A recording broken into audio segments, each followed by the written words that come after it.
विष्णुपदाय न कृष्णाय भूतले श्रीमते भक्ति वेदांत इति नामिने नमस्ते सरस्वती देवी गौरवाणी प्रचारिणे निर्विशेष पुण्यवादी पात्रतारिषतारिणे जय श्री कृष्णा चैतन्य प्रभु नित्यानंद श्री अद्वैत गदाधर शिवासादि गौर भक्तवृंद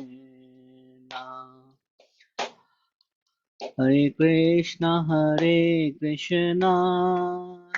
कृष्णा कृष्णा हरे हरे हरे राम राम राम हरे हरे हरे कृष्णा कृष्णा कृष्णा हरे हरे हरे राम राम राम हरे हरे हरे कृष्णा कृष्णा कृष्णा हरे हरे हरे राम राम राम हरे हरे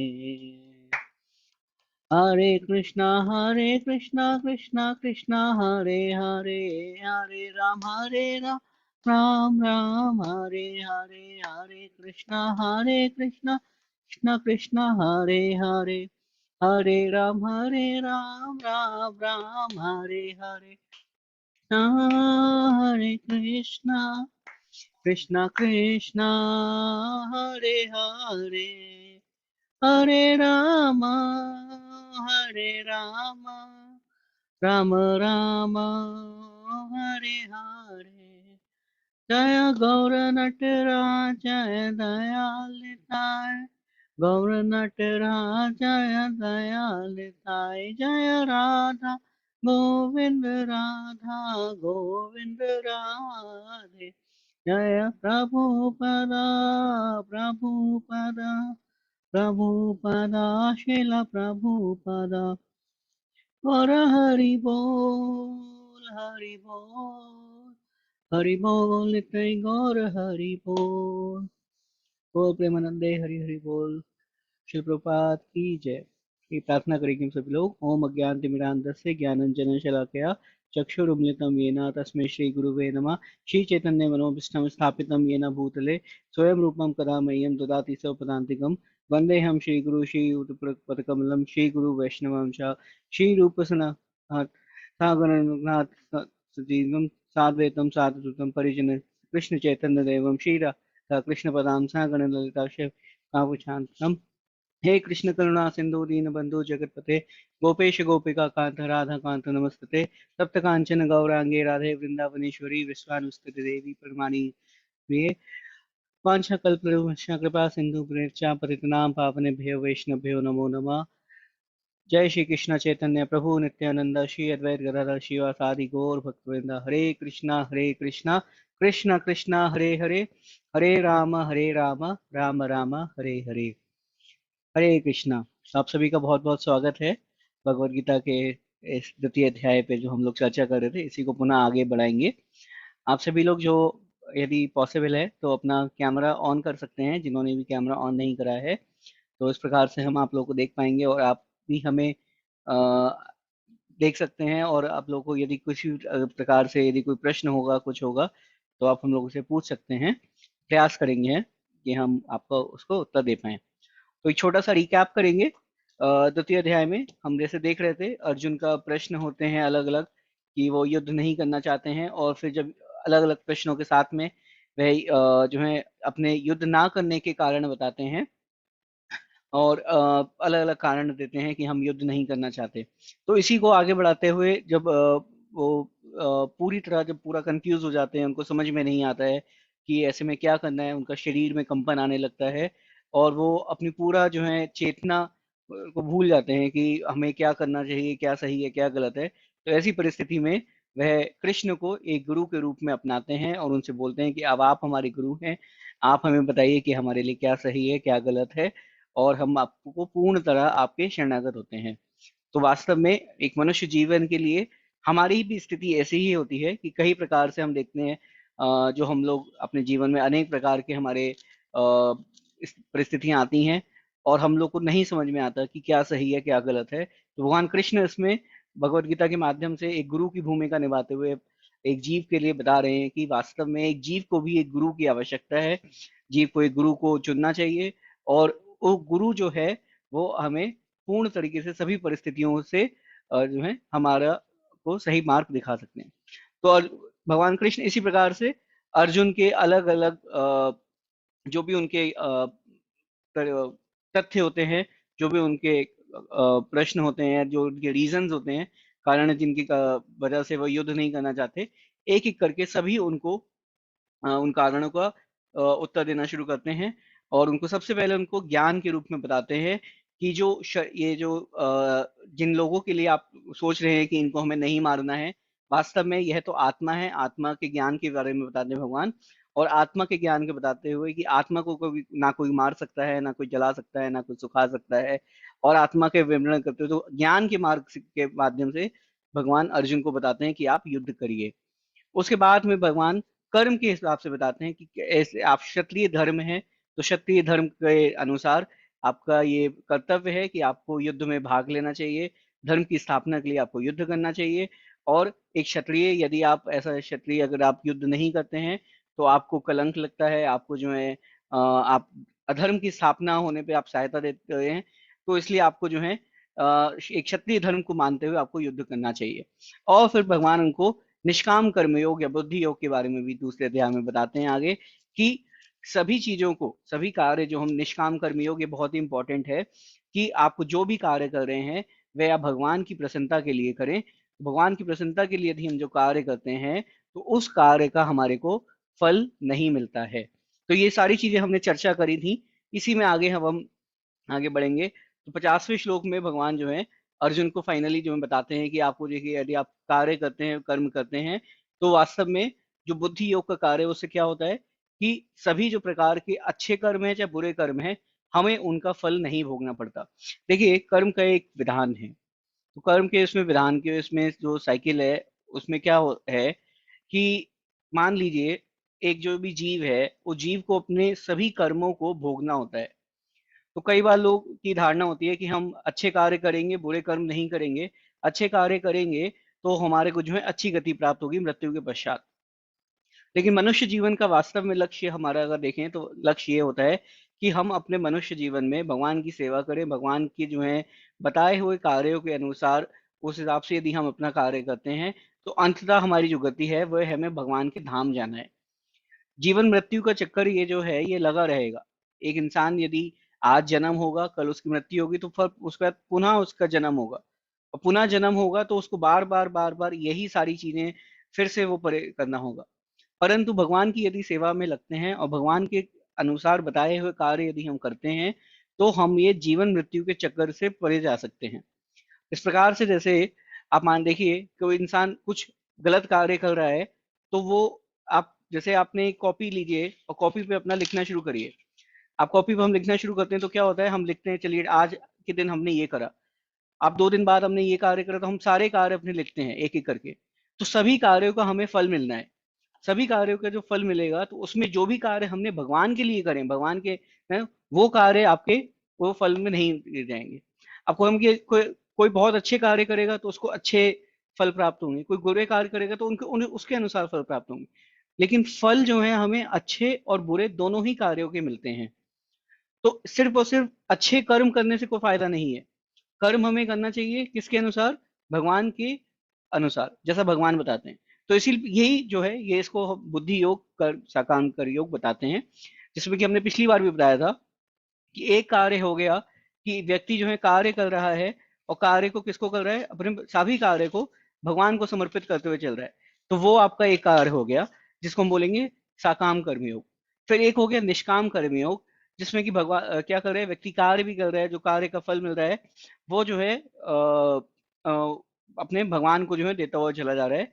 उसी प्रकार से भक्ति योग भी हो गया कि आप कार्य सारा कर रहे हैं जो है भगवान के लिए। तो इसमें मैंने एक उदाहरण आप लोग को दिया था, मैं फिर से एक बार दोहराऊंगा ये, क्योंकि इंपॉर्टेंट है, इसको आप थोड़ा समझिए। कि एक व्यक्ति नौकरी के लिए जाता है, तो जब नौकरी के लिए जाता है तो उतना कार्य करता है जिसके लिए उसको नौकरी पे रखा गया। मान लीजिए कोई ड्राइवर है, तो वो ड्राइवर जो है आपकी गाड़ी चलाएगा, और गाड़ी को चलाने पे उसको महीने में जो तनख्वाह मिलती है, वो तनख्वाह लेता है और गाड़ी चलाता है। तो ये हो गया क्या, सकाम कर्म योग। आपका जो कर्म कर्म है, आप वो कर्म कर रहे हैं। फिर आपका हो गया निष्काम कर्मयोग। उसमें क्या है कि व्यक्ति जो है वो गाड़ी चला रहा है पूरे महीना, और आप उसको बोलते हैं कि चलिए आप गाड़ी साफ भी कर दीजिए, ये गाड़ी जहाँ पे खड़ा है वो गैराज भी साफ कर दीजिए, आप थोड़ा कभी हमें घर में भी कुछ सफाई कर दीजिए। तो वो व्यक्ति वो भी खुशी से करता है, और उसका कुछ अलग से पैसा नहीं लेता है। तो ये काम हो गया निष्काम कर्मयोग। और फिर होता है भक्ति योग। भक्ति योग में क्या है कि व्यक्ति जो है वो गाड़ी भी चला रहा है, वो सारा चीज कर रहा है, और जो अंत में जो उसको फल स्वरूप जो उसको सैलरी मिल रहा है, वो सैलरी भी वो भगवान की सेवा में दे रहा है। तो ये देखिए भक्ति योग के अंदर क्या हो रहा है कि जो व्यक्ति है वह कर्म के फल से आसक्त नहीं है। मतलब आप इससे आसक्त नहीं है कि हमें तनख्वाह कितना मिल रहा है, हमें सैलरी कितना मिल रहा है, तो उसके अनुसार हम काम करेंगे। आप किस लिए कर रहे हैं, आप भगवान की प्रसन्नता के लिए कार्य कर रहे हैं। तो भगवान यही बताते हैं कि जो भक्ति कार्य में, भक्ति योग में यदि हम कार्य करते हैं, कर्म करते हैं, तो हम इनके फलों से जो है बंधते नहीं हैं। वरना देखिए क्या होगा कि जो अच्छे कर्म हैं, अच्छे कर्मों से तो हमें कोई चीजें अच्छी मिलेंगी, और जो बुरे कर्म होंगे उनसे हमें बुरो कुछ हो सकता है, बुरा कुछ देखना पड़े उसमें। लेकिन हमें जितना भी वो पीरियड है, कि मान लीजिए आपने एक पात्र के अंदर अपने कुछ बुरे कर्म डाले, और फिर उसके ऊपर आपने अच्छे कर्म डाले। तो मान्यता तथ्य क्या है, लोगों की मान्यता क्या है कि यदि हम कुछ अच्छा कार्य करेंगे तो हमारे जो बुरे कर्म हैं वो कट जाते हैं। निश्चित अच्छा कार्य करने से अच्छा समय होता है, भगवान की हमें कभी कृपा की प्राप्ति होती है। परंतु जो बुरे कर्म हैं हमारे, उनका फल हमें देखना ही पड़ता है। अच्छे कर्म कभी भी बुरे कर्मों को नहीं काट पाते हैं। कर्म का विधान जो है वो यही है कि व्यक्ति जो भी कर्म करेगा, उसका उसको फल उसको निश्चित ही तौर पे मिलेगा। अच्छे कर्मों का अच्छा फल मिलेगा, बुरे कर्मों का बुरा फल मिलेगा। उस पात्र के अंदर आपने बहुत सारे अच्छे कर्म करे अपने, तो आपकी कर्मों का लेखा जोखा अच्छे कर्मों का लिख गया। फिर आपने कुछ बुरे कार्य करे तो वो भी कर्म का लेखा जोखा है। और फिर आपने कुछ अच्छे कर्म करे तो फिर से आपको उनका लेखा जोखा है। तो जब उनका जो है आपको उनका फल दिया जाता है। इसी प्रकार से हम देखते हैं कि कई बार मनुष्यों के जीवन में बहुत अनेक सुख आते हैं। अनेक सुख आने के बाद एकदम से इतना बड़ा दुख आ जाता है कि वो उस अनेक सुखों को सब खो देते हैं। और फिर पुनः कुछ समय बाद उनके जीवन में धीरे धीरे करके फिर से सुख आने लगता है। तो कोई ये पूछे कि भाई ये बार बार क्या सुख आ रहा है, क्या दुख आ रहा है, तो उसका यही कारण है कि कुछ समय तक आपने बहुत अच्छे कार्य करे तो आपको अच्छे सुखमय जीवन प्राप्त हुआ। फिर आपने कुछ बुरे कार्य करे होंगे तो इसलिए कुछ समय के लिए आपको बुरे कर्म मिल गए, बुरे जीवन आपको देखना पड़ा। पर पुनः आपके कुछ अच्छे कर्म है तो वो धीरे धीरे ऐसे ही रहे। तो भगवान इस प्रकार से सभी जीवों के अच्छे और बुरे कार्य जो भी होते हैं उनका फल प्रदान करते हैं। परंतु यहाँ पे भगवान क्या बता रहे हैं कि यदि आप जो है वो भक्ति योग करेंगे, भक्ति के अनुसार जो भगवान के द्वारा कही गई जो बातें हैं उनका हम पालन करते हैं, तो भगवान क्या करते हैं, ये जो हमारे अच्छे और बुरे कर्म हैं इनको हटा देते हैं, और हमारे को अपनी सेवा में निवृत्त करते हैं। तो हमारे को क्या है, डायरेक्ट हमें फिर भगवान की कृपा प्राप्त होने लगती है, जिससे कि हमारे जो भी हमारे कार्य हैं, जो भी हमारे कर्म हैं वह कटते हैं। तो इसी को भगवान आगे बताते हुए अर्जुन को प्रोत्साहित करते हैं कि आप क्या करिए, आप भक्ति योग का पालन करिए, मेरे आदेश अनुसार आप युद्ध करिए। क्योंकि यहाँ पे जैसे भगवान आदेश दे रहे हैं युद्ध के लिए, तो अर्जुन को कोई पाप नहीं लगेगा। इतने लोग, ये अर्जुन युद्ध में हजारों लोगों को मारेंगे, उसमें उनको पाप नहीं लगे। क्यों? क्योंकि भगवान का आदेश है, भगवान के आदेश का पालन कर रहे हैं। भगवान का आदेश का पालन कर रहे हैं तो जो भी कार्य भगवान बताएंगे वह वो करेंगे, और उसमें उनको कार्य का फल नहीं मिलेगा। तो ऐसा समझाते हुए भगवान उनको बताते हैं कि भक्ति का योग जो योग है, भक्ति के अनुसार जो कार्य है, ऐसा कार्य करने पे जो है ये सभी जो है आपकी इंद्रियां शुद्ध होंगी, आपका मन जो है वो केंद्रित होगा भगवान की सेवा में। और जिस भी प्रकार से जो अज्ञानता है वह दूर हो जाती है। अब इस श्लोक में समझने वाली बात ये है कि वास्तव में देखा जाए तो भगवत गीता के जो जो भी हम पढ़ते हैं, तो भगवत गीता से क्या होता है, क्या मिलता है हमारे को? भगवत गीता से एक तो हमारा अज्ञान, अंधकार जो होता है वो दूर हटता है। इसी प्रकार से जैसे भगवान की वाणी है, तो भगवान में और भगवान की वाणी में कोई अंतर नहीं है। तो इस चीज को समझते हुए जो भगवान के दिए हुए आदेश हैं, जब हम इनको फॉलो करते हैं तो हमारा अज्ञान दूर होता है। हमारा जब अज्ञान दूर होता है तो उससे क्या होता है, हमारे भगवान कृष्ण के प्रति हमारा जो शरणागति है, जो भगवान कृष्ण के प्रति हमारा समर्पण है, वह बढ़ता है। और तत्पश्चात सभी प्रकार के जो हमारे कर्मों के फल हैं और जो हमारे जो ये जन्म मृत्यु के चक्कर है, इससे हम निकलते हैं। तो ये 50वें श्लोक में भगवान वही अर्जुन को समझाते हैं कि सभी प्रकार के जो अच्छे और बुरे कार्य हैं के फल हैं, उनसे आपको मुक्ति मिलती है जब आप भक्ति योग में आगे बढ़ते हैं।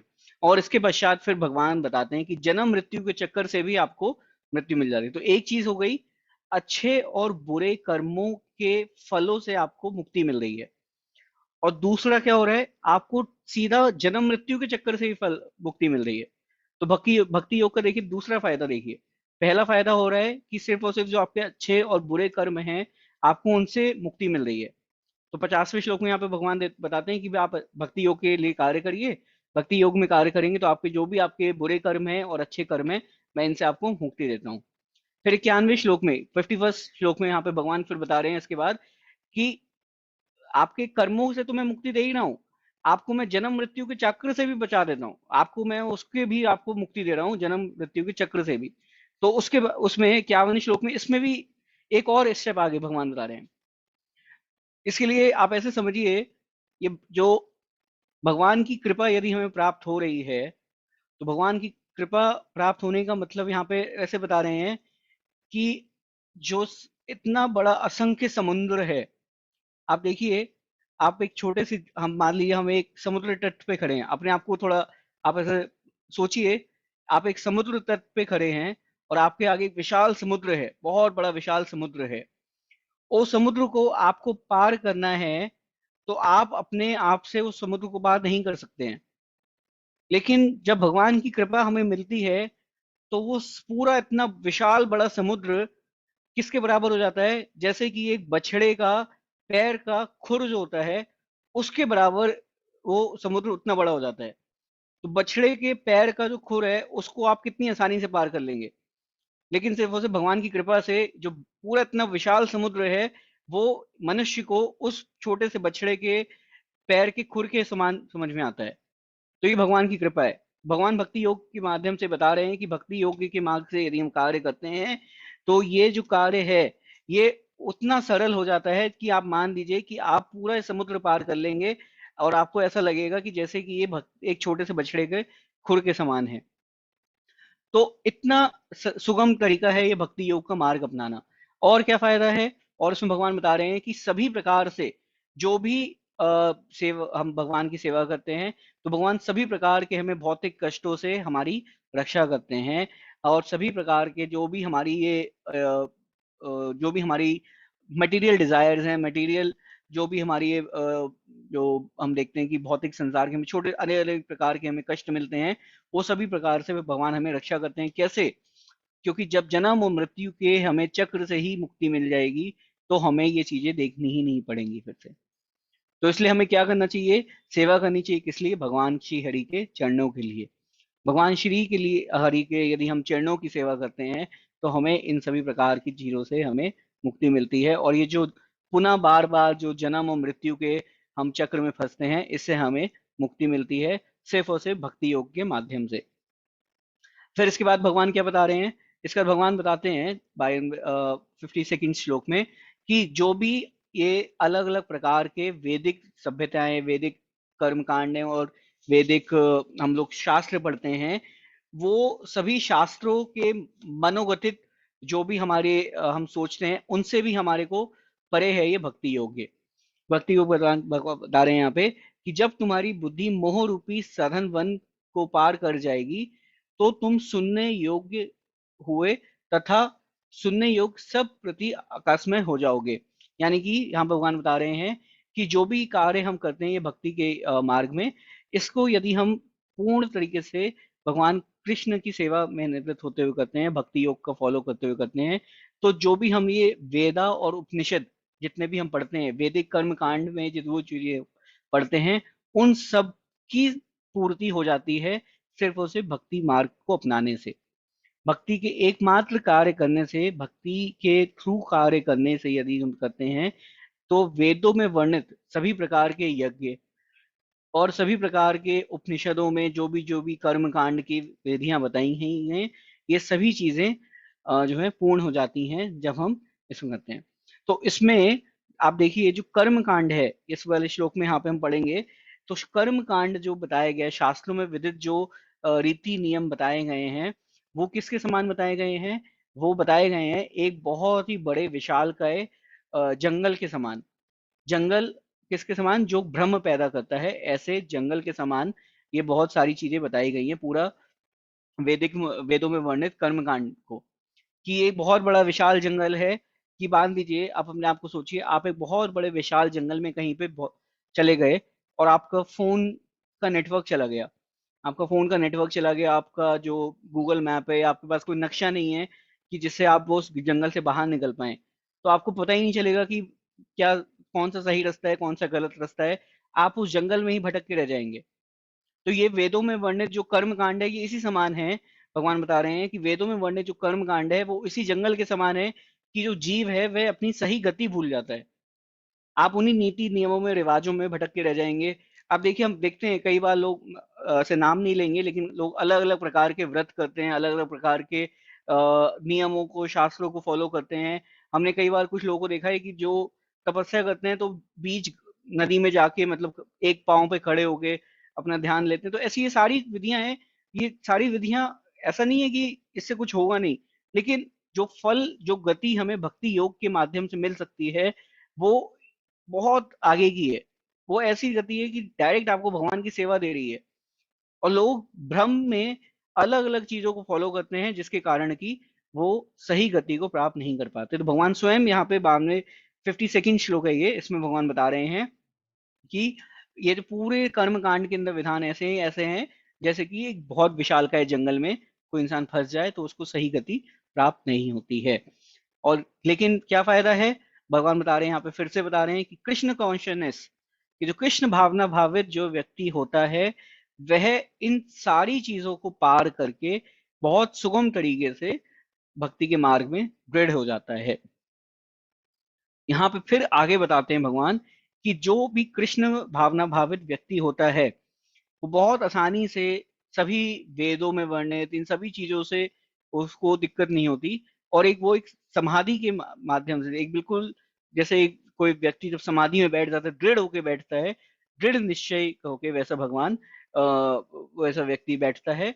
तो वो क्या होता है, जो भी वेदों में वर्णित ये बहुत ही ज्यादा लुभावनी बातें होती हैं, इनसे उसको फर्क नहीं पड़ता फिर। क्यों? क्योंकि उसको क्या पता चल जाता है, उसको अपने और भगवान के बीच जो संबंध है वह उसको जान लेता है। तो जब भक्ति योग का पालन करते हैं तो देखिए क्या होता है, एक तो हमें सभी जो कर्म कांड के जो भी नियम है उनसे हम परे होते हैं। हमें अच्छे और बुरे कर्म जो हमारे, उनके फलों की हमें चिंता नहीं करनी होती, क्योंकि हम सभी कार्य भक्ति के लिए कर रहे हैं। हमें जन्म मृत्यु के चक्र में नहीं बनना होता, क्योंकि हम भगवान की सेवा के लिए सारे कार्य करते हैं। वेदों में वर्णित हम कोई कार्य करते नहीं, या उनकी उनसे हमारे को फर्क नहीं पड़ता। तो ऐसे व्यक्ति के लिए क्या होता है, ऐसा व्यक्ति पूर्ण तरीके से कृष्ण भावना भावित हो जाता है। तो जब पूर्ण तरीके से कृष्ण भावना भावित हो जाता है, तो वह व्यक्ति किस प्रकार से होता है, कि वो कृष्ण की पूर्ण तरीके से सेवा में निवृत्त है। और वो भगवान ऐसी ऐसी स्थिति को भगवान समाधि के रूप में बताते हैं। भगवान कहते हैं कि जो व्यक्ति पूर्ण तरीके से कृष्ण भावना भावित है, वो अपनी सभी गतिविधियों को कृष्ण केंद्रित करते हुए करता है। कृष्ण केंद्रित करते हुए मतलब बहुत सरल है। कोई कहिए तो बहुत कठिन काम है, सारी चीजों में कृष्ण को कैसे ले आए, बहुत कठिन काम है। तो लेकिन देखिए कितना आसान है, हम आगे अभी पढ़ेंगे, भगवान स्वयं बताएंगे कितना आसान है कृष्ण भावना करते हुए। थोड़ा संक्षेप में अभी बताएंगे, फिर इस पे आगे चर्चा करेंगे डिटेल में। कि आप देखिए, कोई भी कार्य यदि हम करते हैं उसको बहुत सरलता से हम कृष्ण के लिए कर सकते हैं। मान लीजिए कोई ऑफिस में कार्य करता है, जॉब करता है कोई, तो ठीक है, बहुत आसानी से जॉब कर सकता है कृष्ण केंद्रित होते हुए। कैसे? कि जॉब में जो भी आप कमा रहे हैं वो थोड़ा सा आप भगवान की सेवा के लिए दे सकते हैं। जो माताएं घर में खाना बना रही हैं, वो थोड़ा सा जो है जो खाना बनाते हैं, वो पहले बनाएं कि हम जो खाना बनाएंगे वो हम भगवान को भोग लगाएंगे और फिर उसको प्रसाद स्वरूप लेंगे। तो हो गया कृष्ण केंद्रित कार्य। जो खाना बना रहे हैं वो भगवान के लिए बना रहे हैं, अपने घर के लिए, अपने स्वाद के लिए नहीं, आप भगवान के लिए खाना बना रहे हैं। तो वो कार्य भी कृष्ण केंद्रित हो गया।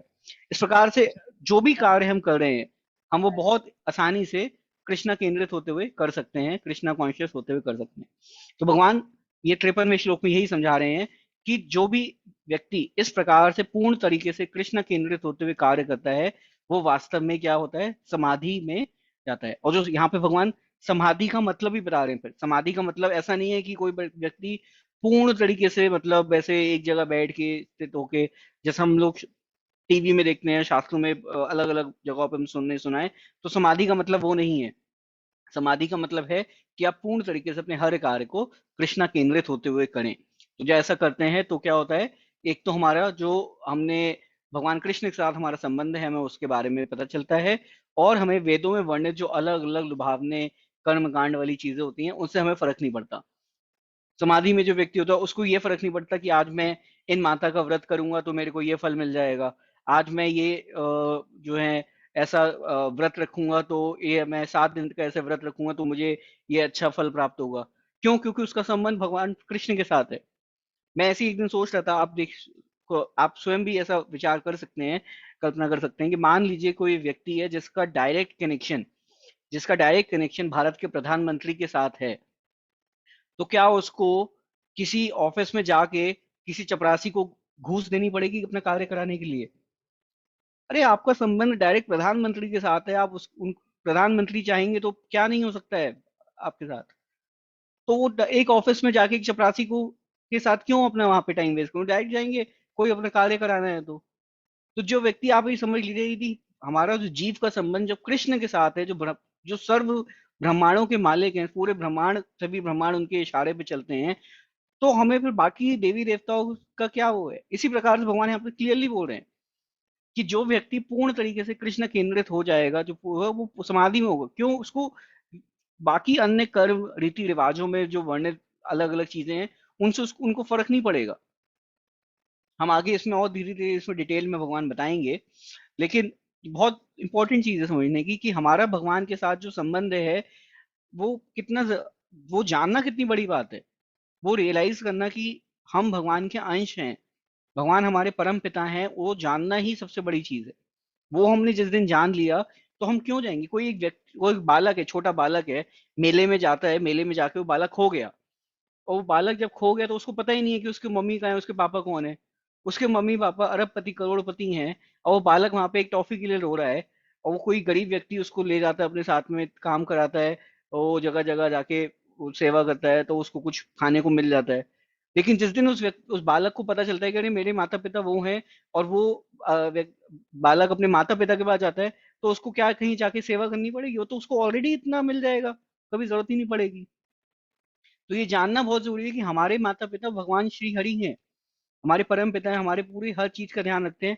और यही चीज भगवान अर्जुन को बार बार बता रहे हैं कि तुम जिस फल की चिंता कर रहे हो, जो तुम कह रहे हो कि इनको मानने पे मुझे पाप लगेगा होगा, वो तो होगा ही नहीं। उसीलिए भगवान उसको ज्ञान के रूप में, कर्म के रूप में, और फिर भक्ति योग के रूप में अर्जुन को ज्ञान देते हैं, और फिर उनको बार बार प्रोत्साहित कर रहे हैं कि आप युद्ध करिए।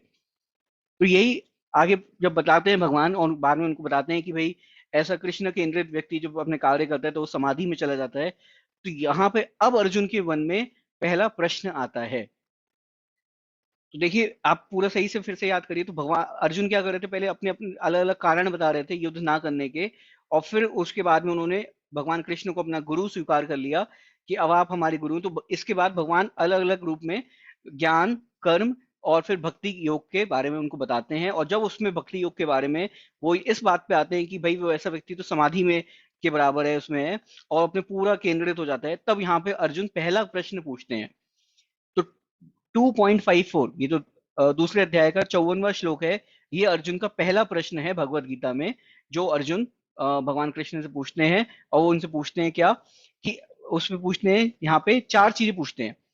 कि उनसे पूछते हैं कि आप हमारे को ये बता रहे हैं कि ऐसा व्यक्ति जो है समाधि में चला जाता है, तो जो ऐसा व्यक्ति है वो कैसा दिखता है, वो पूछते हैं अर्जुन उनसे कि आप जो ये बार बार हमें बता रहे हैं कि ये समाधि का व्यक्ति होता है, ये कृष्ण केंद्रित व्यक्ति होता है, तो यहाँ पे वास्तव में आप देखिए भगवान बता रहे हैं कि कृष्णा कॉन्शियस व्यक्ति कैसा होता है।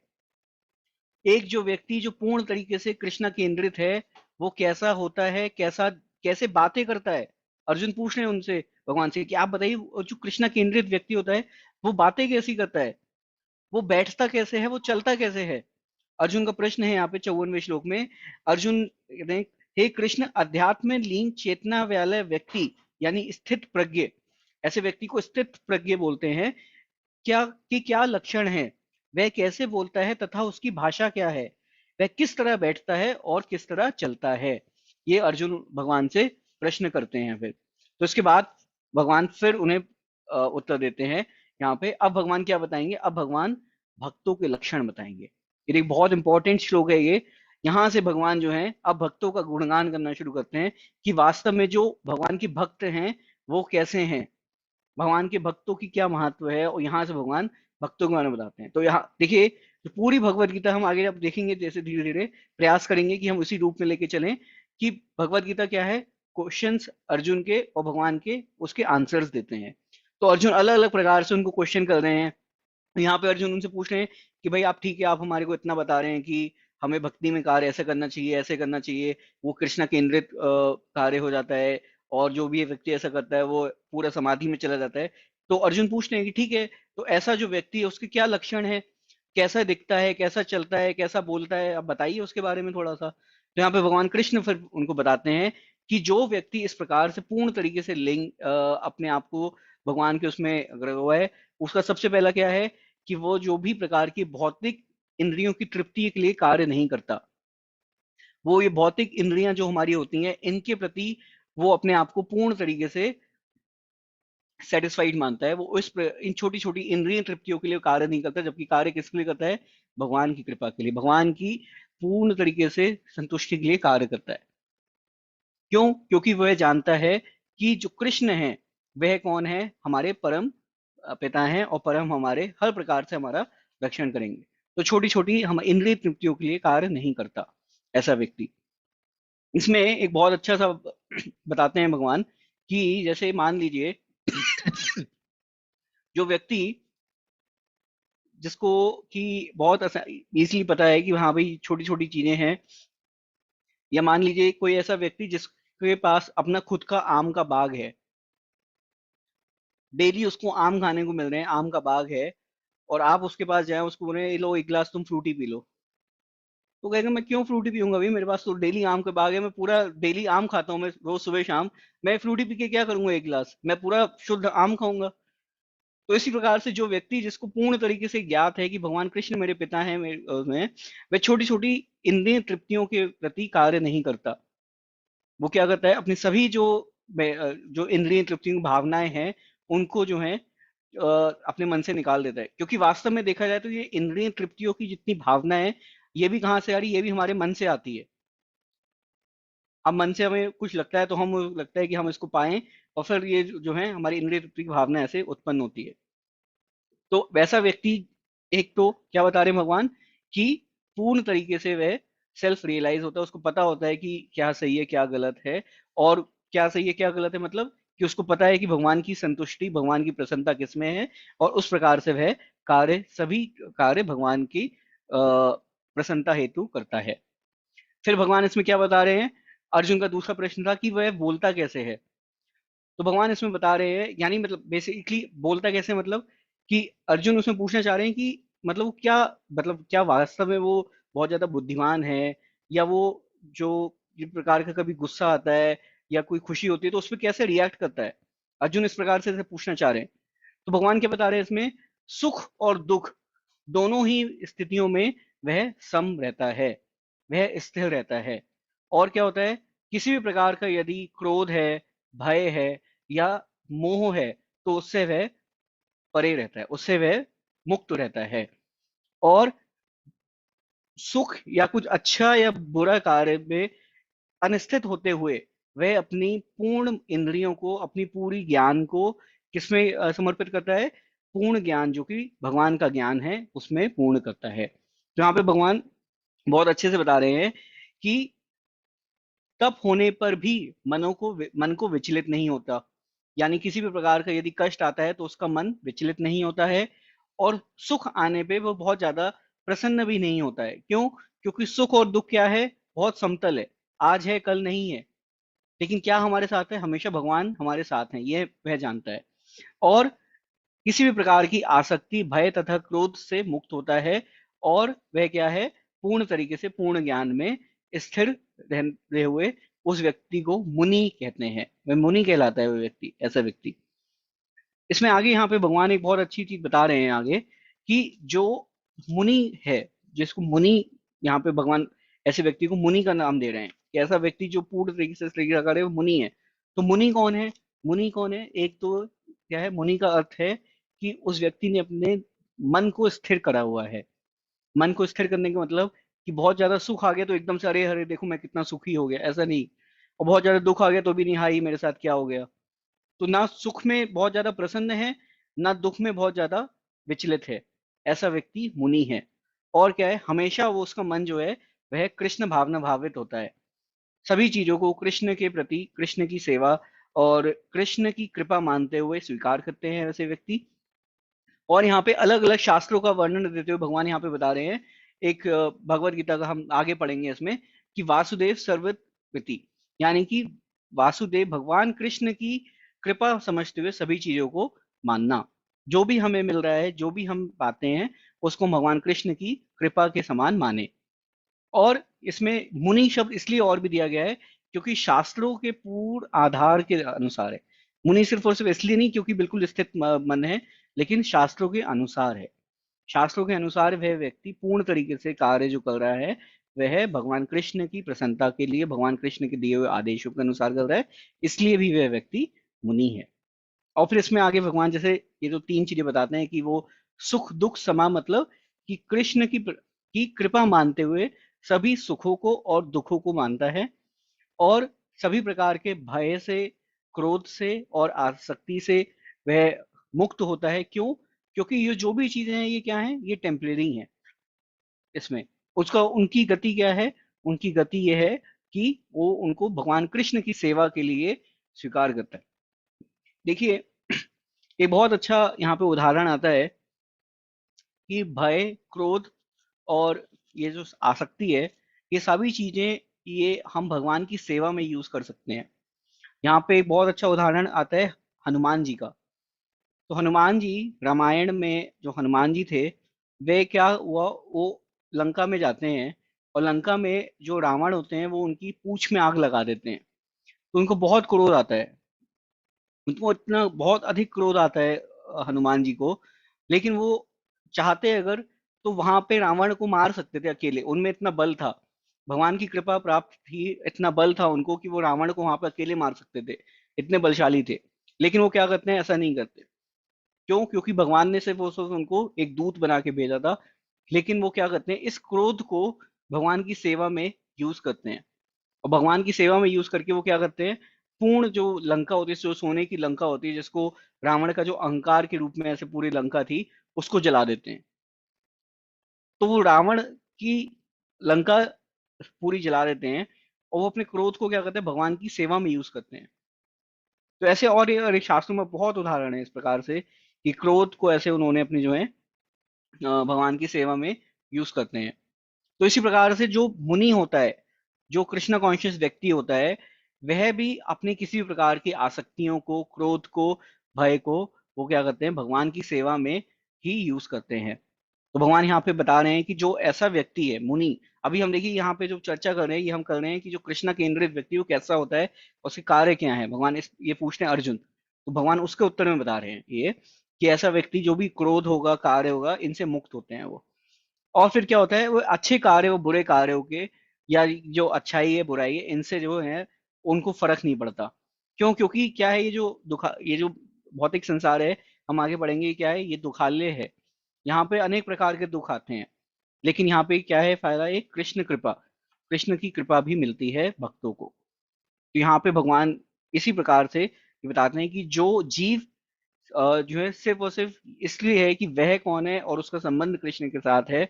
वो जब जीव ये चीज समझता है तो वैसा कृष्ण कॉन्शियस व्यक्ति पूर्ण तरीके से एक समाधि के रूप में होता है। फिर आगे इसमें तीसरा प्रश्न अर्जुन का होता है कि क्षमा करें, तीसरा प्रश्न ऐसा अर्जुन का होता है कि ऐसा व्यक्ति बैठता कैसे है।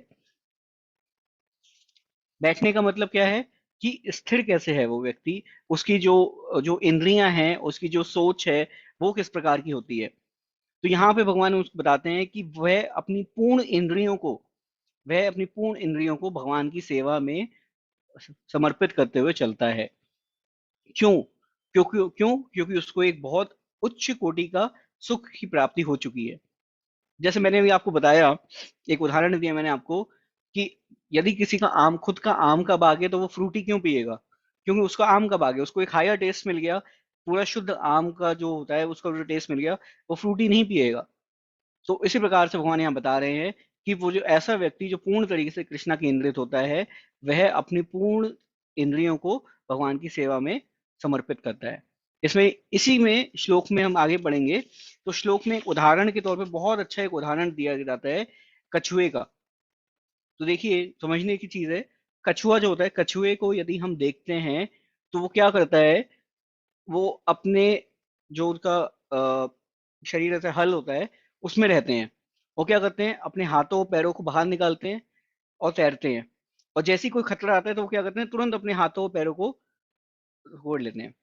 तो यहाँ पे जो भक्त हैं, उनको इस कछुए के समान बताया गया है कि जैसी इंद्रिय जाल, इंद्रिय तृप्ति का जो जाल है, जो माया जाल है, जैसी वो आता है, तो भक्त क्या करते हैं, वो अपने कछुए के हाथों पैरों के भांति अपने इंद्रियों को समर्पित कर लेते हैं, ताकि वो जो है क्या करें, वो उसमें ना फंसे, इंद्रिय के माया जाल में ना फंसे। तो यहाँ पे जो वास्तव में देखा जाए तो ये क्या है, ये एक जो है भक्तों के लिए एक टेस्ट है। टेस्ट मतलब किस प्रकार से, कि क्या वो भगवान की सेवा के लिए अपनी इंद्रियों को कंट्रोल कर पा रहे हैं। यदि हम कंट्रोल कर पा रहे हैं तो हम क्या हैं, हम भक्ति के मार्ग में हम चल रहे हैं, इसका मतलब अपनी इंद्रियों को कंट्रोल करना ये जरूरी है। यदि हम अपनी इंद्रियों को कंट्रोल नहीं कर पाएंगे तो क्या होगा कि हम माया के जाल में फंस जाएंगे। तो इसलिए भक्त को यहाँ पे एक कछुए के भांति समझाया गया है। और यहाँ पे देखिए एक और क्या चीज बताई गई है, इसके विपरीत एक और क्या बता रहे हैं यहाँ पे, कि जो वो होता है, आपने देखा होगा, एक सांप पकड़ने वाला होता है। सांप पकड़ने वाला क्या करता है, बीन बजाता है। सांप पकड़ने वाला बीन बजाता है, तो जो सांप होता है वो अपने आप को कंट्रोल नहीं कर पाता, वो विचलित हो जाता है। और वो क्या करता है, जो है वो जहाँ बीन बजा रहे होते हैं वहां तुरंत चला जाता है, और सपेरा उसको पकड़ लेता है। फिर तो सांप को पकड़ लेता है वो सपेरा। तो इसी प्रकार से जो भक्त होते हैं वो क्या करते हैं, अपनी इंद्रियों को खुला नहीं छोड़ते हैं। क्यों? क्योंकि उनको पता है कि यदि कोई ये जो इस प्रकार से जो अगर हम कार्य नहीं करेंगे तो कोई माया रूपी जो सपेरा है वो हमें पकड़ लेगा।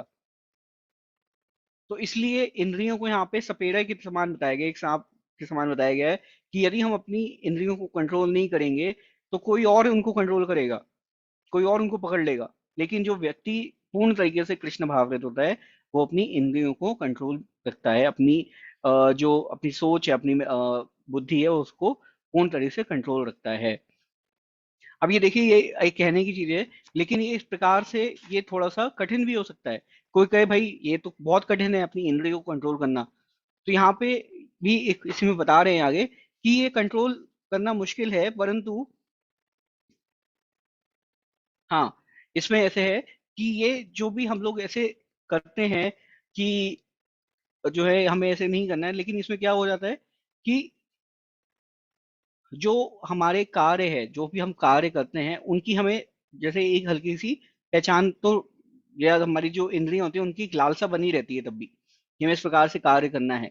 जैसे कि एक कोई व्यक्ति है, वो कोई बीमार है, तो बीमारी में के समय क्या होता है, डॉक्टर उनको बोलते हैं कि भाई आपको कुछ समय तक ये प्रकार की चीजें नहीं खानी है, वो प्रकार की चीजें नहीं खानी है। तो उसमें क्या है कि उनको क्या होता है कि ठीक है, हमें अभी कुछ समय तक नहीं खानी है, लेकिन उस चीज का टेस्ट तो बना रहता है ना, उस चीज का टेस्ट बना रहता है हमारे लिए। तो वो जो टेस्ट हमारे को बना रहता है वो क्या है, इसकी बता रहे हैं कि वो जो लालसा है वो बनी रहती है कुछ कार्य करने की। परंतु भक्ति के कार्य यदि हम पूर्ण तरीके से करते रहेंगे तो धीरे धीरे एक दिन क्या होगा कि वो लालसा भी खत्म हो जाएगी। इस प्रकार से यहाँ पे समझा रहे हैं। जैसे कि यहाँ पे क्या होता है कि प्रभुपाद बोलते थे कि higher taste, get the higher taste of bhakti. Once you get the higher taste of bhakti, तो अपने जो उनके पाश्चात्य देश में, जो विदेशों में उनके शिष्य हुआ करते थे, प्रभुपाद कहते थे कि टेक दी हायर टेस्ट। क्योंकि वहां पे लोग क्या करते थे, मांस मदिरा और इस प्रकार के ना अश्लील चीजें और जो ये नशे मुक्त वाली चीज, नशे वाली चीजें होती हैं, वो लेते थे। तो प्रभुपाद उनके लिए प्रसाद लेके जाते, कृष्ण प्रसाद लेके जाते थे, कहते this will give you the higher test. क्योंकि जब आपको ये हायर टेस्ट मिलने लगेगा तो आप ये छोटा चीजें भूल जाएंगे। तो वो प्रसाद जो है भगवान का, वो हायर टेस्ट प्रदान करता है। इसी प्रकार से मान लीजिए अगर आपके घर में बहुत अच्छा 56 भोग डेली बनता है, तो आप किसी रेस्टोरेंट में जाके क्यों कुछ खाएंगे, वो आपके घर में इतना अच्छा खाना बन रहा है। तो वो हायर टेस्ट, प्रभुपाद जी यही बोलते हैं कि ऐसा नहीं है कि इंसान के मन से वो जो कुछ पाने की लालसा होती है वो खत्म हो जाती है, परंतु यदि हम पूर्ण तरीके से केंद्रित होते हुए ये कार्य करेंगे, तो एक दिन ऐसा भी आएगा कि ये जो हमारे को छोटी छोटी चीजें पाने की लालसा होती है वो खत्म हो जाती है। क्यों? क्योंकि हमारे को अपना स्वयं वो एक बार हायर टेस्ट मिल गया। जैसे प्रभुपाद जी ने वहां पे क्या हुआ, एक आपको दृष्टांत बताते हैं। एक बार एक व्यक्ति थे, अंग्रेज, वहीं अमेरिका में एक शिष्य थे प्रभुपाद जी के, शिला प्रभुपाद जिसको उनके फाउंडर चाह रहे हैं, उनके शिष्य थे। तो वो एक बार प्रभुपाद के पास आए और डेली प्रवचन में आते थे, वो काफी समय तक हो गया प्रवचन में आते रहे। तो आते आते क्या हुआ, वो एक दिन आए और एकदम प्रभुपाद से एकदम चिल्ला के बोले कि प्रभुपाद ये आखिरी बार है, मैं यहाँ आ रहा हूँ, मैं नहीं आऊंगा आज के बाद आपके पास। आपने जो है मेरे को इतना, मैं आपके पास आया लेकिन मुझे आनंद नहीं मिला, मुझे कुछ नहीं मिला, और मैं आज आखिरी बार आया हूँ, अब मैं नहीं आऊंगा आपके पास, मैं जा रहा हूँ। तो वो ऐसा कह के वो जो कमरा था छोटा सा प्रभुपाद जी के पास, ये गिफ्ट शॉप में जहाँ पे प्रभुपाद प्रवचन करा करते थे, वहां से जाने लगे। तो जाते जाते प्रभुपाद ने उनको बोला कि ठीक है, आप अभी आखिरी बार अभी जा रहे हैं, अब आप नहीं आएंगे आगे, तो आप एक काम करिए, वो मैंने प्रसाद के रूप में यहाँ पे मैंने गुलाब जामुन बना के रखे हैं, आप आखिरी बार आ रहे हैं, तो एक काम करिए, आप कम से कम ये 2 गुलाब जामुन खा जाइए। तो प्रभुपाद ने उनको वो जो एक बड़ा सा कांच का मर्तबान एक होता था, तो एक कांच का जार, पुराने जमाने में आपने देखा होगा अपने घर में, वो कांच का बहुत बड़ा सा जार होता है, उसमें गुलाब जामुन रखते थे। तो उन्होंने वो गुलाब जामुन में ऐसे हाथ डाल के 2 गुलाब जामुन निकाले और खा के चले गए। वो फिर अगले दिन फिर आ गए, अगले दिन फिर आके बोलते हैं, प्रभुपाद मैं आपका प्रवचन सुनने नहीं आया हूँ, मैं सिर्फ ये गुलाब जामुन खाने आया हूँ। फिर वो गुलाब जामुन खाते हैं और चले जाते हैं।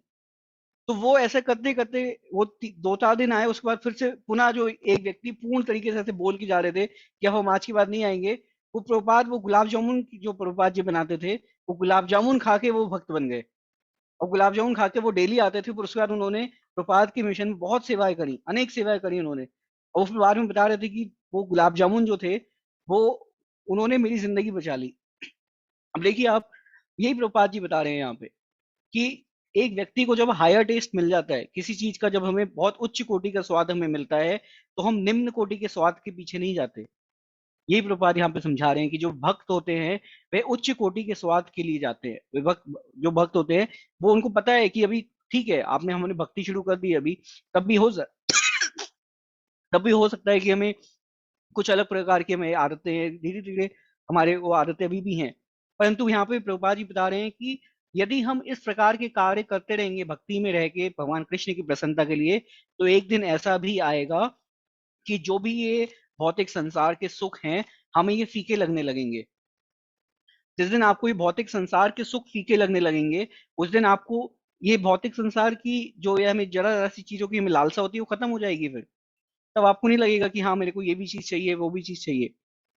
हम देखते हैं आजकल आप देखिए बाहर अनेक प्रकार के लोग होते हैं, अलग अलग चीजों के पीछे भागते रहते हैं सुबह शाम, कि काश हमें ये मिल जाए, काश हमें ये मिल जाए।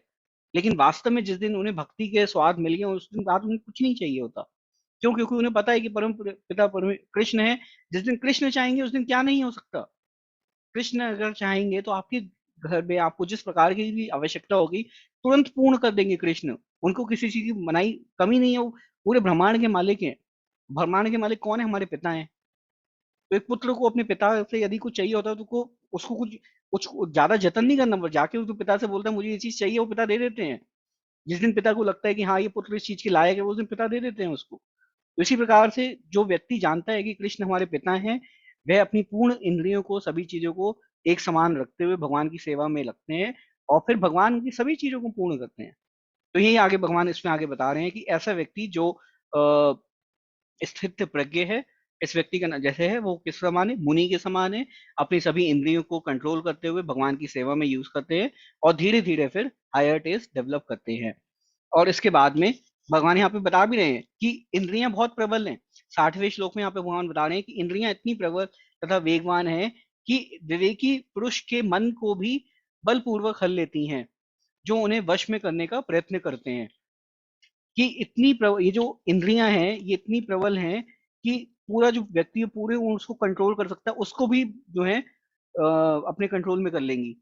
लेकिन क्या होता है, कृष्ण कॉन्शियस व्यक्ति जो होता है वो उनको कंट्रोल कर सकता है, अपनी इंद्रियों को कंट्रोल कर लेता है। इसी में आगे भगवान 6वें श्लोक में बताते हैं कि जो इंद्रियों की पूर्णता वश रखते हुए इंद्रियों को संयम करता है और अपनी चेतना को मुझ में स्थिर कर देता है, ऐसा मनुष्य स्थिर बुद्धि वाला कहलाता है। या अंतिम श्लोक है आज का, इसमें हम चर्चा करेंगे। तो भगवान यहाँ पे ये बता रहे हैं कि कोई बोले कि भाई अपनी सेंसेस को कंट्रोल करना तो बहुत ज्यादा कठिन है, बहुत कठिन है ये ऐसे। क्यों क्यों क्योंकि इंद्रियां इतनी प्रबल हैं। आप देखिए यहाँ बैठे बैठे हम यहाँ अभी बात कर रहे हैं, और अभी मैं यहाँ पे अगर किसी चीज का नाम लूं, मान लीजिए मैं गाजर के हलवे का नाम लूं, तो हमारी इंद्रिय माने तो काश चलो हमें गाजर का हलवा खाने को मिल जाए। लेकिन ये जो ऐसी चीज है, ये इंद्रियां ऐसी प्रबल है कि एकदम से हमारा दिमाग कहीं चला जाता है और हमारे को मन में एकदम ऐसे लगने लगता है नहीं अब ये चाहिए, हमें ये चाहिए। या कोई व्यक्ति बोले कि भाई मेरे को इतना अच्छा मौसम हो रहा है, चलो हम कहीं घूमने चलते हैं, और एकदम वो उसको जो है फिर हमें घूमने जाना है, हमें ऐसे करना है। तो इंद्रियां इतनी प्रबल है कि मन बैठे बैठे जो है एक व्यक्ति के मन को हल लेता है। बैठे एक स्थान पे हम बैठे हुए हैं और हमारा मन जो है पता नहीं पूरा अमेरिका और लंदन, पता नहीं कहाँ कहाँ की बातें हमारे आते हैं। तो ये देखिए कितनी प्रबल इंद्रियां हैं ये। लेकिन जो व्यक्ति ऐसे प्रबल इंद्रियों को कंट्रोल में रखते हुए भक्ति में स्थिर रहते हैं, वो स्थिर व्यक्ति कहलाते हैं। भगवान ऐसा यहाँ बताते हैं कि जरूरी क्या है कि हम अपनी भक्ति को कंट्रोल करें, किस प्रकार से, अपनी इंद्रियों को भगवान की सेवा में निवृत्त करके। इंद्रियों को भगवान की सेवा में निवृत्त करके यदि हम करते हैं तो वह कार्य कैसा हो जाता है, वह कार्य कृष्णा केंद्रित हो जाता है। यहाँ पे भगवान क्लियरली बता रहे हैं कि ज्ञानी जो है, ज्ञानी में और भक्त में एक डिफरेंस यही है। आप क्या करते हैं, ज्ञानी जो होता है ना वो अलग अलग प्रकार से ज्ञान जो है पाने का प्रयाप्त करेगा, और अपनी सुख सुविधाओं के अनुसार अपने इंद्रियों की तृप्ति के लिए कार्य करता है। लेकिन जो भक्त होता है वह ज्ञान के पीछे नहीं जाता, वह क्या करता है, भगवान की सेवा के पीछे जाके भगवान की संतुष्टि के लिए जब कार्य करता है। तो जैसा हमने पिछली बार बताया था कि जिस प्रकार से एक व्यक्ति जब पेड़ की जड़ों में पानी देता है तो सभी पूर्ण जड़, पूर्ण जो पेड़ है उसको पोषण मिलता है। इसी प्रकार जब भगवान की सेवा में हम कार्य करता है जीव, तो सभी प्रकार से तुष्टि उसको मिलती है। तो ये यहाँ पे श्लोक में यहाँ पे भगवान बता रहे हैं। और इसके बाद में इसके बाद में अब जो यहाँ पे भगवान आगे चर्चा करेंगे, वो यहाँ पे बताएंगे कि यदि हम ऐसा नहीं करते, जो व्यक्ति अपने मन को पूर्ण तरीके से केंद्रित नहीं करता है, तो उसका क्या कारण होता है, किस प्रकार से उसका जो है फॉल डाउन होता है, यहाँ पे वो भी बताते हैं भगवान। क्या बताते हैं भगवान, जैसे बता रहे हैं कि देखिए जो व्यक्ति अपने मन को कंट्रोल नहीं करता, जब हम मन को कंट्रोल नहीं करते हैं तो क्या होता है। अभी कोई प्रश्न है आपका तो हम 1 मिनट बाद लेंगे, बस ये फिनिश कर लेंगे। तो यहाँ पे जो मन है किसी का, क्या होता है कि देखिए ये बहुत इंपॉर्टेंट चीज है, आप लोग ध्यान से सुनिए। कि यदि इंद्रियों को हम कंट्रोल नहीं करते हैं तो क्या होता है, हमें मान लीजिए उससे हमें क्या होता है, हमें अटैचमेंट होने लगती है किसी चीज से। और जब वो अटैचमेंट किसी चीज से होने लगती है, किसी चीज से हमारी आसक्ति होने लगती है, तो उससे क्या होता है, यदि वह चीज हमें उसमें जो है वो हमें मिलती है नहीं होती, उस समय वासना के रूप में जन्म ले लेती है। और जो वो वासना हमारी पूर्ण नहीं होती, जो हमारा जो लालसा है वो पूर्ण नहीं होती है, तो उसमें उससे हमें क्रोध आता है। और जब क्रोध आ जाता है तो क्रोध से क्या होता है, भ्रम पैदा होता है। और उस भ्रम से क्या होता है, हमारी मति, जो हमारी बुद्धि है, वह हो जाती है। और फिर हम जो है पुनः जो है हम भव सागर में गिर जाते हैं। तो ये जो 62वां और 63वां श्लोक है, यहाँ पे भगवान पूर्ण तरीके से ये जो साइकिल है, पूर्ण साइकिल को बहुत अच्छे से बता रहे हैं कि जो व्यक्ति अपनी इंद्रियों को कंट्रोल नहीं कर सकता, वो किस प्रकार से माया जाल में गिरता है। जब इंद्रियों को कंट्रोल नहीं करेंगे तो क्या होगा, आप इंद्रियों के चक्कर में फंस जाएंगे। जब इंद्रियों को चक्कर में फंसेंगे तो आपको लगेगा कि चलो हम अपनी जो ये हमारी यार लालसा है हम इसको भी पूरी करें, आज इसको भी पूरी करें, तो हम इन्हीं में आसक्त हो जाते हैं फिर। और जब इनों में आसक्त हो जाते हैं तो ये हमारी एक प्रकार से हमारी लालसा, ये हमारी वासना के रूप में बन जाता है कि नहीं, ये मुझे चाहिए, ये चीज, ये मुझे चाहिए, ये नहीं मिलेगा जब तक। तो हम देखते हैं कई बार क्या होता है, देखिए आप, कोई व्यक्ति अपने ऑफिस में बहुत ज्यादा कार्य कर रहा है, बहुत ज्यादा कार्य सुबह शाम लगा हुआ है वो उसके मन में एक लालसा, एक प्रकार की, पता नहीं, एक प्रकार की लालसा कह लीजिए, कि अटैचमेंट बन गया, उसको जाना है। और जब उसको फिर क्या होता है, ये जब ये लालसा जब पूर्ण नहीं होती है तो क्रोध आने लगता है। और जब क्रोध आने लगता है तो क्रोध आने से भ्रम पैदा होता है, और भ्रम से हमारी जो बुद्धि होती है वो नष्ट हो जाती है। एक क्रोध में जो व्यक्ति होता है उसको पता नहीं होता क्या सही है क्या गलत है, उसको जो उस समय लग रहा होता है वो अपने मन में जो आता है वो कर लेता है। और मन जो है, मन बहुत ज्यादा विचलित है, मन को जब तक आप कंट्रोल नहीं करेंगे तब तक जो है वो ये स्थिर नहीं कर सकते उसको। तो ये भगवान यहाँ पे 62वें और 63वें श्लोक में बता रहे हैं कि ये जो हायर टेस्ट है, ये जो हायर टेस्ट है, ये सभी प्रकार के भौतिक सुखों के परे है। ये जितने भी हमारे जितने भी कारण आते हैं कि हम लोग ये सभी जो है छोटी छोटी चीजों के लिए जाते हैं, एक बार जब हमें कृष्ण भावना भावित का ये हायर टेस्ट मिलने लगता है तो फिर कोई उसको नहीं होता। तो इसीलिए ये जो पूरी जो भी अलग अलग प्रकार की पूरा माया जाल है, ये पूरा कि इंद्रियों की तृप्तियों में लगे रहते हैं इंसान, इन सब चीजों से निकलने का एकमात्र साधन जो है वो है कृष्ण भावना भावित होना। जब तक कोई और इसका कारण नहीं है, जब तक भी कोई व्यक्ति जो है कृष्ण भावना भावित नहीं होगा, वो इन्हीं माया जालों में फंसा रहेगा। आप देखिए, कृष्ण, और ये सॉरी कृष्ण, ये इतना प्रबल माया जाल है मन के प्रति, इतना प्रबल वो है कि जो बड़े से बड़े देवी देवता भी हैं, भगवान कृष्ण भी थे, वो क्या हुआ था, पार्वती जो माता थी उनसे बहुत ज्यादा क्रोधित हो गए थे। और उनके क्रोध से ही फिर बाद में जो है कार्तिकेय का जन्म हुआ, जो कि युद्ध के देवता हैं कार्तिकेय, उनका जन्म हुआ था उसमें। और यहीं पे एक और देखिए एग्जाम्पल देखिए, हरिदास ठाकुर का, या एक यमुनाचार्य जो चैतन्य लीला में आते हैं, कि जो छोटी छोटी ऐसी हम जो भी अट्रैक्शन होते हैं माया के, उनसे अपने आप को जीत के वो कृष्ण केंद्रित हो जाते हैं। हरिदास ठाकुर एक बहुत उच्च कोटि के भक्त थे भगवान कृष्ण चैतन्य महाप्रभु की लीला में। उनके क्या हुआ कि वहां पे वो बहुत ज्यादा नाम जप करते थे, तो इतने ज्यादा जो वहाँ के लोग थे वो थोड़े मुस्लिम वहाँ के लोग थे, वो कम्युनिटी वाले, वो डर गए थे। उनको लगता था ये सब ऐसे नाम जप करके ही पूरा इतना इसको फैला देंगे यहाँ पे कृष्ण भावना भावित को। तो उनको रोकने के लिए उन्होंने क्या करा, उनको ने एक जो है उसको भेज दिया, वैश्या को उनके पास भेज दिया। वो वैश्या उनके पास जाती है जब, तो हरिदास ठाकुर उनको बोलते हैं कि आप अभी रुकिए, अभी मैं यहाँ पे नाम का जप कर रहा हूँ, अभी मैं अपने नाम का जप पूरा करूंगा, उसके बाद मैं आपसे बात करूंगा। तो वो जो वैश्या होती है वो एक नहीं 3 रातों तक उनके सामने बैठती है, और हरिदास ठाकुर सब अपना नाम जप करते रहते हैं। वो नाम जप करते करते से उनको इतनी पावर आती है कि वो जो वैश्य होती है वो भक्त बन जाती है। तो एक ही एग्जाम्पल देखिए आप, कितना अपनी इंद्रियों को कंट्रोल करने का कितना अच्छा एग्जाम्पल है ये। तो इस प्रकार से भगवान ये बता रहे हैं यहाँ पे कि जो इस व्यक्ति अपनी इंद्रियों को यदि हम कंट्रोल नहीं कर पाते, तो हमारे को जो है ये सभी प्रकार की लालसाओं में हम फंस के रह जाते हैं। लेकिन यदि हम इंद्रियों को कंट्रोल कर लेते हैं तो वो क्या है, वो कृष्ण केंद्रित कार्य है, वो अपने आप को कृष्ण भावना भावित बनाने के प्रगति एक प्रयास है। और यदि हम उसमें लगे रहते हैं तो एक दिन ये जितने भी प्रकार के ये भौतिक सुख हैं, ये हमें फीके लगने लगते हैं। क्यों? क्योंकि हमें कृष्ण भावना भावित का इस आ गया है। इसीलिए जो युक्त वैराग्य होता है, इसे युक्त वैराग्य भी कहते हैं। युक्त, एक हो गया वैराग्य। वैराग्य आपने कई लोगों ने ये नाम सुना होगा, वैराग्य। वैराग्य क्या हो गया, देखिए, सब चीजों को छोड़ देना। सब चीजों को छोड़ देना, हमें कुछ नहीं चाहिए, हम तो वैरागी बन गए, हम जंगल में जाके काम करेंगे, नहीं। युक्त वैराग्य बनना है। युक्त वैराग्य मतलब सब चीजें चाहिए, लेकिन किसके लिए? भगवान की सेवा के लिए। शिला प्रभुपाद अमेरिका में गए थे, तो वहां पे क्या हुआ, आपने शायद नाम सुना होगा, रोल्स रॉयस गाड़ी थी उनके पास। रोल्स रॉयस गाड़ी थी उनके भक्त के पास, उनके भक्त रोल्स रॉयस गाड़ी से उनको एयरपोर्ट पे पिक करने आए। तो एयरपोर्ट पे पिक करने आए और शिला प्रभुपाद आ रहे थे वहां से, और उनके सारे भक्त थे वो थे। तो मीडिया वाले कुछ आ गए वहां पे, और वो प्रभुपाद जी से प्रश्न करते हैं कि प्रभुपाद, आप तो बोलते हैं आप वैरागी हैं, आप सन्यासी हैं, और आपके भक्त यहाँ पे रोल्स रॉयस लेके घूमते हैं, आप कैसे वैरागी हैं, कैसे आप व्यक्ति हैं? तो प्रभुपाद उनको देखते हैं, उनको बोलते हैं कि आपको पता है मेरे भक्त मूर्ख हैं, उनको मेरे लिए ये रोल्स रॉयस नहीं, उनको तो मेरे लिए सोने की रोल्स रॉयस लानी चाहिए थी। क्यों? क्योंकि मैं कृष्ण का सेवक हूँ। देखिए, ये प्रभुपाद का भाव था। कृष्ण की सेवा के लिए यूज करते थे वो हर चीज को, उनको कोई फर्क नहीं पड़ा था कौन सी गाड़ी क्या है। कहते मैं तो कृष्ण का सेवक हूँ, मेरे लिए तो आप सोने की रोल्स रॉयस लाएंगे तो वो भी कम है। ये प्रभुपाद का भाव था। क्यों? क्योंकि जो भी कार्य कर रहे हैं, जो भी चीज कर रहे हैं, वो हम किस लिए कर रहे हैं? कृष्ण की सेवा के लिए कर रहे हैं। जो भी चीज हम करते हैं वो हमें क्या मिलता है? हमें उससे एक फल, एक पॉजिटिव फल मिलता है, हमें एक अच्छा फल उसको मिलता है।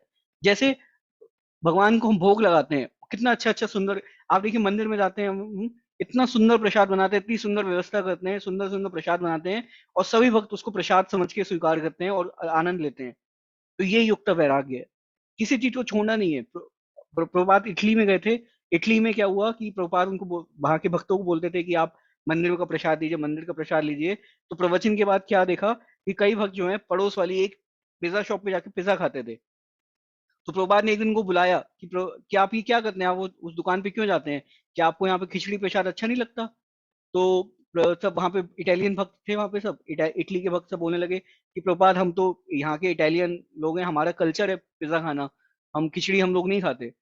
तो प्रभुपाद उस दिन बोले ठीक है, अगर आपको पिज्जा इतना पसंद है, आप कृष्ण के लिए पिज्जा बनाइए और उसका भोग लगाइए। उस दिन से हमारे को, आप देखिए आज की डेट में भी इस्कॉन के जितने मंदिर हैं वहाँ पे पिज्जा का भोग लगता है कृष्ण भगवान को, और लोग बड़े चाव से कृष्णा पिज्जा खाते हैं। तो ये युक्त वैराग्य है। कुछ छोड़ना नहीं है। वैराग्य मतलब कि हम जो भी चीज कर रहे हैं वो भगवान कृष्ण के प्रति कर रहे हैं, भगवान कृष्ण की कर रहे हैं। इसी के अपोजिट ये एक युक्त वैराग्य हो गया, तो उसके अपोजिट क्या हो गया? फाल्गु वैराग्य। फाल्गु वैराग्य क्या है कि आप देखिए यहाँ पे वृंदावन में कई प्रकार के बाबा लोग होते हैं। सुबह शाम वहाँ पे जो है जगह जगह घूम के जो है वैराग्य का प्रदर्शन करते हैं कि हम तो वैरागी हैं, वैरागी हैं। और शाम को आप देखिए, शाम को रात को एक किनारे पे आपको चरस और गांजा पीते हुए दिखेंगे। तो ये वैराग्य नहीं है, ये फल्गु वैराग्य है, इसको बता रहे हैं प्रभुपाद। क्यों? क्योंकि उनको क्या है, उनको जो कृष्ण का टेस्ट है, उनको कृष्ण का जो भक्ति का टेस्ट है वो रस ही नहीं मिल रहा। जब तक वो रस नहीं मिलेगा तो लालसा बनी रहेगी, लेकिन जिस दिन वो रस मिलने लगेगा उस दिन आपकी लालसा खत्म हो जाएगी। तो प्रभुपाद यहाँ पे जो ये श्लोक हैं इनमें हमें यही समझा रहे हैं कि कृष्ण भावना भावित जो व्यक्ति होता है वो अपनी इंद्रियों को पूर्ण तरीके से समर्पित करते हुए, कंट्रोल करते हुए कार्य करता है। और जब व्यक्ति ऐसे कार्य करता है तो जो है उसको पूर्ण तरीके से कृष्णा का इंद्रिय होता है, और उसके सभी जो कार्य होते हैं वह भी कृष्ण की प्रसन्नता के लिए होते हैं। इसी में फिर आगे भगवान ये भी और बताएंगे कि वो अपनी इंद्रियों को कैसे कंट्रोल करते हैं। तो ये चर्चा हम मे बी नेक्स्ट टाइम अगली कक्षा में करेंगे। अब किसी का कोई प्रश्न है या कुछ है तो पूछ सकते हैं अभी। हरे कृष्णा। तो सोनिया माता जी, आपको शायद एक प्रश्न था, कुछ आपने हैंड रेस किया था। हरे कृष्णा प्रभु जी। जी प्रभु जी, माता जी बताइए, धन्यवाद प्रणाम। हाँ जी। प्रभु जी, आपने एक उदाहरण दिया था, वो पेड़ की जड़ों में जल देने वाला, हम्म। तो उसको जरा सा दोबारा समझा दीजिए। हाँ, तो पिछली बार हमने ये चर्चा करा था। भगवान बताते हैं कि पूर्ण तरीके से यदि हम कार्य करते हैं कृष्ण केंद्रित होते हैं, ये निष्काम कर्म योग में एग्जाम्पल दिया था भगवान ने कि निष्काम कर्म योग मतलब कि सभी कार्य आप किस लिए कर रहे हैं? कृष्ण की सेवा के लिए कर रहे हैं, सभी कार्य आप कृष्ण की प्रसन्नता के लिए करते हैं। तो निष्काम कर्म योग में क्या होता है? कर्म आप कर रहे हैं, कर्म जो कर रहे हैं, लेकिन किसके लिए कर रहे हैं? आप भगवान की सेवा के लिए कर रहे हैं। तो भगवान उसी के एग्जाम्पल में बताते हैं कि यदि आप मेरी प्रसन्नता के लिए कार्य करते हैं, मेरे लिए जो आप कार्य करते हैं, तो आपकी सभी प्रकार की जरूरतों को मैं पूर्ण करता हूँ। जिस प्रकार से एक पेड़ की जड़ में जब हम पानी डालते हैं, तो पेड़ की जड़ में पानी डालने के बाद पेड़ की टहनियों में, पेड़ की पत्तियों में, फलों में, फूलों में, सब में वो पोषण पहुंच जाता है। इसी प्रकार से यदि हम कृष्ण केंद्रित होते, कृष्ण के लिए कार्य करते हैं, तो पूर्ण पूर्ण रूप से हमारे लिए, परिवार के लिए, समाज के लिए हर प्रकार से व्यक्ति पोषण प्राप्त करता है। भगवान सबका ध्यान रखते हैं। यदि यहाँ पे एक बार प्रभुपाद जी इसमें बताते थे कि इस संसार में किसी चीज की कमी नहीं है, कमी है तो सिर्फ और सिर्फ कृष्ण केंद्रित होने की। यदि संसार के अंदर सभी लोग, सभी जीव, सभी लोग कृष्ण केंद्रित हो जाएंगे, तो संसार के अंदर से सभी प्रकार के दुख और कष्ट खत्म हो जाएंगे। तो ये एग्जाम्पल जो उदाहरण बता रहे हैं इसी प्रकार से है कि यदि हम पेड़ में पानी डालते हैं तो सभी जी। लोग को पोषण मिलता है, पेड़ की सभी टहनियों को, जड़ों को, फलों को पोषण मिलता है। इस प्रकार जी। से। हरे हरे कृष्ण। कृष्णा। और किसी को कोई प्रश्न है, कुछ पूछना चाहते हैं?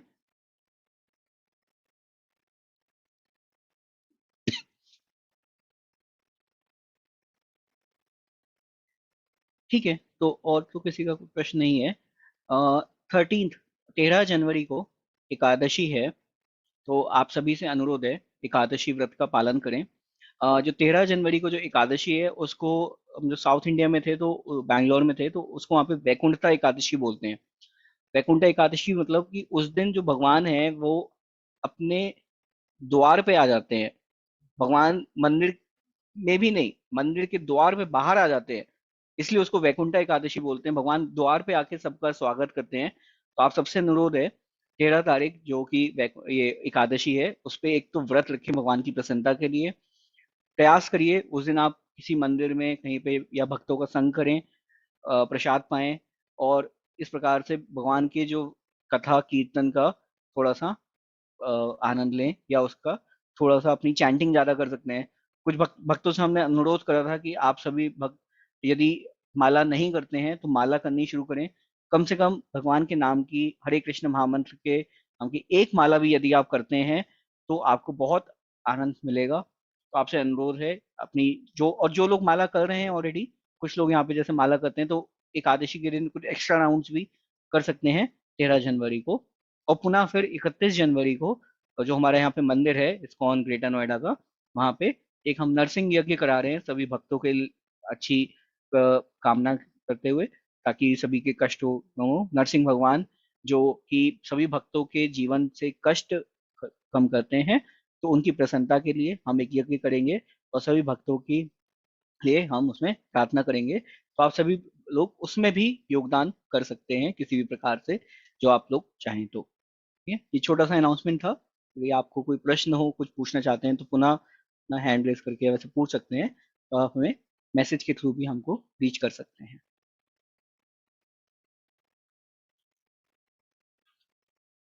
ठीक है, हरे कृष्णा। प्रभु जी भी आए आज इसके अग्रवाल प्रभु जी, तो उनका भी स्वागत करेंगे। बहुत बहुत धन्यवाद, काफी समय बाद प्रभु जी के दर्शन हुए। तो आपसे प्रार्थना है आप आते रहिए तो हम लोग का प्रोत्साहन बढ़ता रहेगा, तो अच्छा रहेगा। ठीक है, हरे कृष्णा। सभी को प्रणाम। प्रार्थना करेंगे एक बार। वांछा कल्पतरुभ्यश्च कृपा सिंधुभ्यश्च पतितनां पावनेभ्यो वैष्णवभ्यो नमो नमः। शिल प्रपात की जय, भगवत गीता रूप की जय। जय गौर प्रेमानंदे, हरि हरि बोल। हरे कृष्णा।